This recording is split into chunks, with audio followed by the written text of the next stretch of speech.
She was born in Transkei in the Eastern Cape. Although Dr. Bam trained and worked as a teacher, she received further training in South Africa and abroad in the fields of social work, communication, and management. She's a qualified social worker with a postgraduate degree from University of Chicago.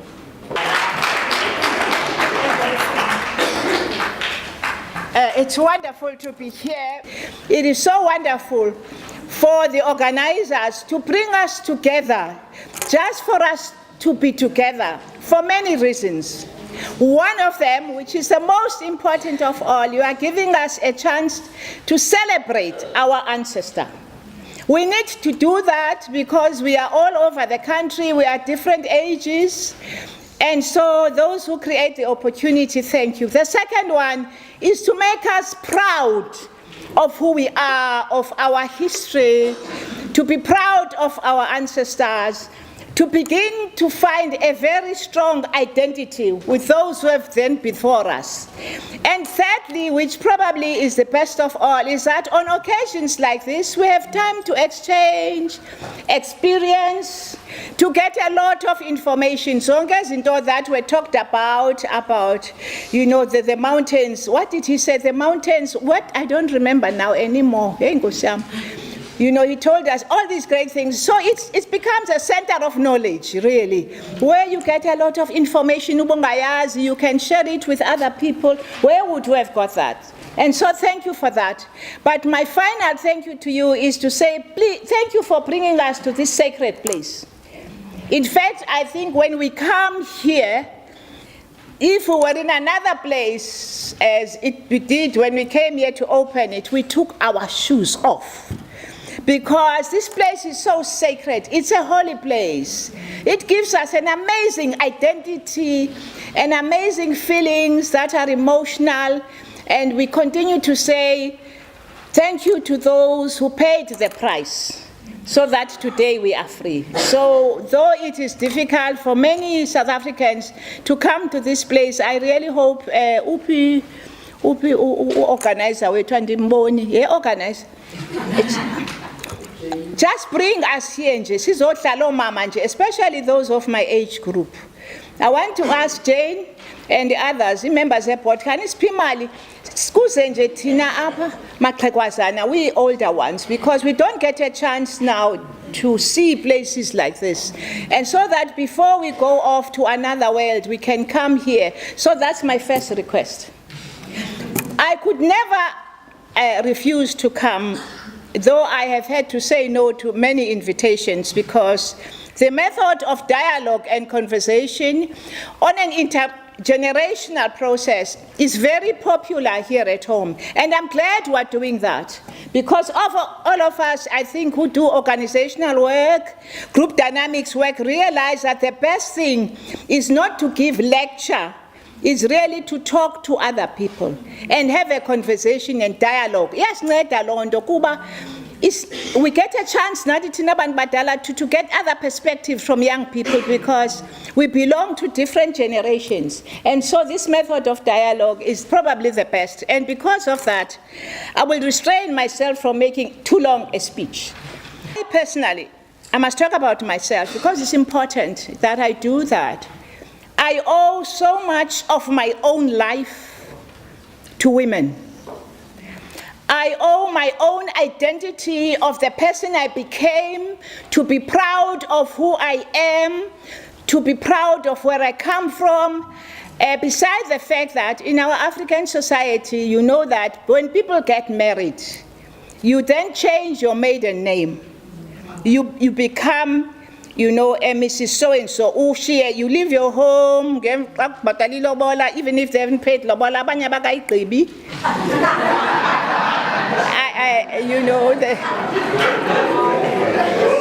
yes, because it's a lot of money. Because they don't save money. Excuse me to the men. You are supposed to save all your money. You see, now when I see somebody with a nice car, too young, did ask me, go see. But anyway, so after this big lobola affair, then they take you to another home. This is what it's all about, women. Then you go to a new village, you get a new name. As for Mnandi Ngubam, my name would be so long. That's why I didn't get married. And then you change your name, and then you change your mother-in-law. Then you must not call your mother-in-law, you must call her mama. So you have a new mama, you have a new, and then you are very nice to your sister-in-law. Shame. That's a woman's journey. That's a woman's journey. This, this discovering of new relationships that make you the person you are, but you come to these relationships already with your values. And you come with your values in anything in life, whether you come to your family or you become a leader or you become anything. Those values that are fundamental. You will never be anything. They are important, those values. And you get them from none other than umama. Hey, we even have a song in my area I come from, city. It's a way of, it's used this when we celebrate, when you say, I am what I am, the literal translation is, I am what I am because of my mother. So this motherhood thing is very important. I wonder what happened in the society and the world of patriarchy. What went wrong? And I hope those who are studying, we have one of our researchers here, and so proud of her, our scholars, because they are helping us to find our feminism. What happened with us being the mothers, the people who are created by God in this wonderful way? You know, I say God created a study that we did, a number of women many years ago in my other job when I was working for the church. They did what they call the theology of the womb. Because there must be a way in the story of creation that when God created women, there must have been something, the creation of the womb and the creation of the breasts. Uyabona ezi-breasts ngoku sewuthiwa maziboniswe ngaphandle. I'm not going to argue that with fashion people, but I don't like it. Because the breasts that God gave us were never intended to be for a big show. And funa uyilwa le nto le show ndayilwa ngenye imini, but I'm too old now. You know, there are many battles I'm fighting. Why? Because the purpose was really not to make men smile because they see your nice. It was, God never intended that our bodies should be there, these wonderful sacred bodies, to be there with, so that they can see how big your bum is, not my surname, but bum. My name is, I don't know the other word. Give me another word, not my surname. Give me another word. All right. You see now, I am not on that war of the body today. I will be on it on another day. So the next one will debate. As long as it tight again, abantwana bethu can't even walk. And abantwana bethu tohoke who are not structured like other people of Europe. Impundu zinkulu ke. And I get angry about this, but I am not on that lecture today. Program director, you know, when you invite abantu abadala, you get into trouble. The women now, my mother, I moved to that mother, and then I moved to the fact that when I was here in Johannesburg, and I ran out of money to study social work, just to name drop, so that, you know, name dropping is nice. It means abantu ababhetele abazi. I was in school with Winnie Mandela. We were classmates, all coming from the Transkei, all bums. We call bums from the villages. We're coming from the villages. Silapses of funda, but abanye got husbands. That's all right.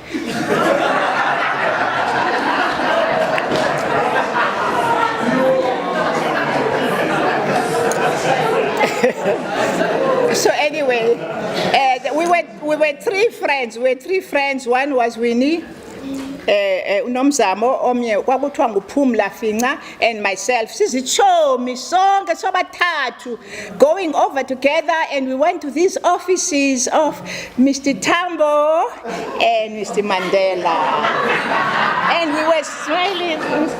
I I told Tata as a story all the time, but when I sang that day, I know. I reminded him until we couldn't.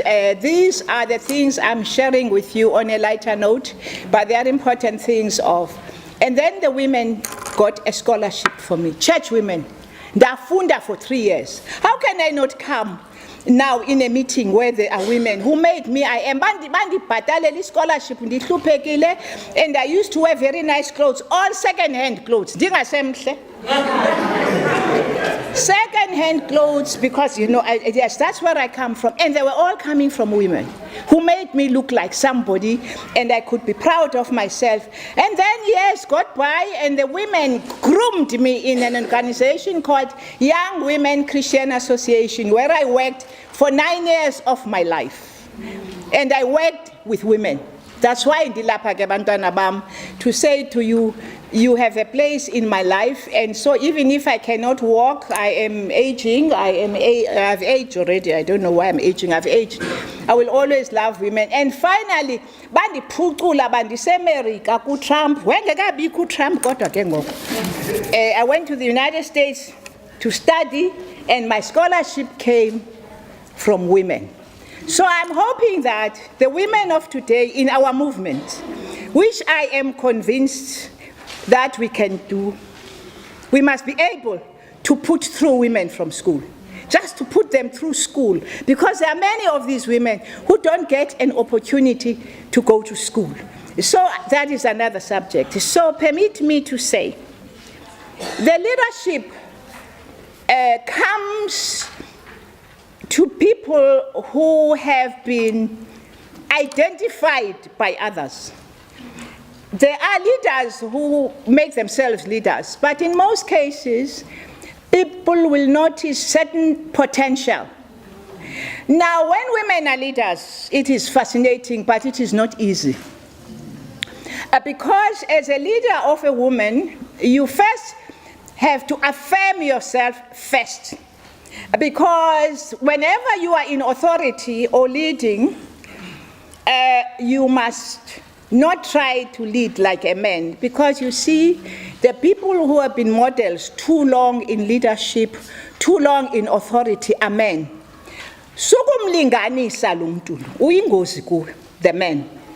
Begin to affirm yourself. And when you have a bit of a complex, which happens, I will not do it as well as a man will do. You know that happens to us. Once that gets into your mind, and it says, I will not be as good as a man. You know what you should do?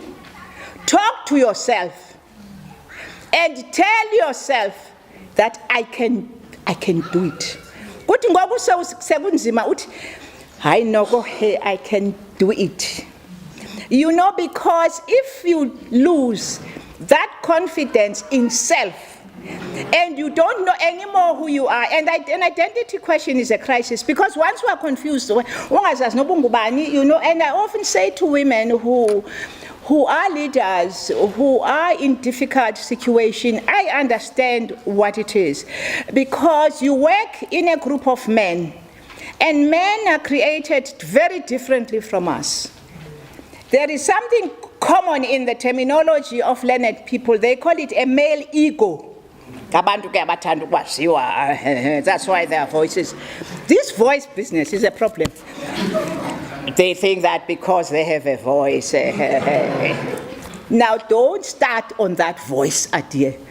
Use your own voice. If it is squeaking, yes, leave your voice to squeak. And then stop this business. Women are emotional. And then you try to look like, what's wrong with emotion? Affirm your emotion. You know, women want to look like men. They don't want to be seen crying. And then you try. There's nothing wrong. Let it be so. But the only thing you must learn, if you are leading men, affirm them every corner. We are better, son, and they won't be better the camera. An ability to be able to reflect. You see, sometimes you are too much under pressure. You don't have time to reflect and think. Is it going to work? What is it going to come of it? At times, you get excited about something and you want to call a big workshop on something else, and then you haven't even planned what is going to be the next plan after this great workshop. What are you going to do after it? And so the process of reflecting is a fundamental one in all those people, because then it determines of where you want to go, because then you will be able to understand. And then if there is a problem, if you do not understand the root causes of that problem, as a leader, it is a challenge. Because people will always come to you, and they will always think that you know the cause of the problem. And you must act because leaders feel they've got to produce an answer. One of the things you learn with leadership, Bantwana Bam, which is very hard. I've been there, not as a head of state, but I wish head of state. When I reflect on it, Mampila, we should have started with a woman head of state. We made a mistake. But Masiye, again, history is history. We had many women at the time, but there were other reasons why. You know, the women, you must learn to say, I don't know. That's a big word. In a crisis with your team, be honest as a leader. They are expecting you, good way, as no leadership. Once back, they're back threatening again. When they say, you know, there's a problem, we need a leadership. No, they've got the answer. Get the answer from them. Now, because then you are nervous then, because as a leader, they are looking up to you. Kukoni problem. I have many stories. They came, Abantu was a Free State. I have to relate this story to you. Forgive me. I said it was going to be a conversation. Abantu was a Free State. We said we are going to exchange the police. We must get the police from this area to that area. So we got a group from the Free State, the biggest mistake. I went to the Free State, we got the military group, Free State Amapolisa to go to Natal. We never thought of the language problem. And then in this particular voting station, the people of Natal come at night. I had battled, and my colleagues all telling me, we must close voting stations at 7, not at 9. And at 8:30, bafike abantu, you know a Zulu dance, have you ever seen a Zulu dance? They come with sticks, and then they go pretending that they are going to attack someone. Have you ever seen it? Yeah. And a mob of them came. And the Free State kids, namapulu abo maninchikela mapulu. So long fine again. And they want them to, and that was the last time we said we'll ever have the military. You know, military again. So now there was a provision that if there's a crisis, the military will be called. The military came. You see, you are in a crisis. And I said, so they called and I said, no, you don't say no to. You don't even know what you're saying no to. But people expect you to say no. So, you know, you must also sense as a leader what people want you to do. Yes. Don't listen to the no, yes, no. Because they've already said no, those who are your followers. And so those are some of the things. But I want to say to you, there are a number of things that leaders must always have. In their handbags, women leaders in their handbags, instead of all those many things we have that make us look beautiful, zigcwele handbags, zigcwele pencil and makeup, zigcwele nento yonke. But I want to add to you the first one, fear of God. You have to have a roots and a basis. And to the leaders I have known, and the leader we talk about today, the fear of God was important for her because she had the roots. I am not saying those who don't fear God, but I'm telling you what should be in your handbag, and that's the leader we are talking about today. Secondly, the leader we are talking about today, and many I have followed, humility. Humility, you know, I want to tell those of you who are much younger than me, my grandchildren who are here, my great-grandchildren, iPower Bantwana Bam is a challenge. The minute you have power, it is difficult to be humble. Yes. You know, Uma Sisulu, your great-grandmother, was so humble that she called everybody Sisi. Yeah, she would, which is a sign of respect. She would, to younger women, she would say, that's a sign that somebody is very respectful. And that is the third item. Respect doesn't mean that if you are pushing an ideology politically, or you are pushing an opinion, you have to be disrespectful. The minute that goes out of your frame, because my mother used to say, Yabona mtanam, the difference between frankness and rudeness, the line is too thin. Because, you know, when you are young, I want to be very frank on this matter. Yes, very frank on this matter. I don't know what in other languages, because sometimes we communicate things in the language that's not our mother tongue. So maybe frankness means I don't know what it means in other language, what frankness means. But I think in English it means you are going to say the absolute truth.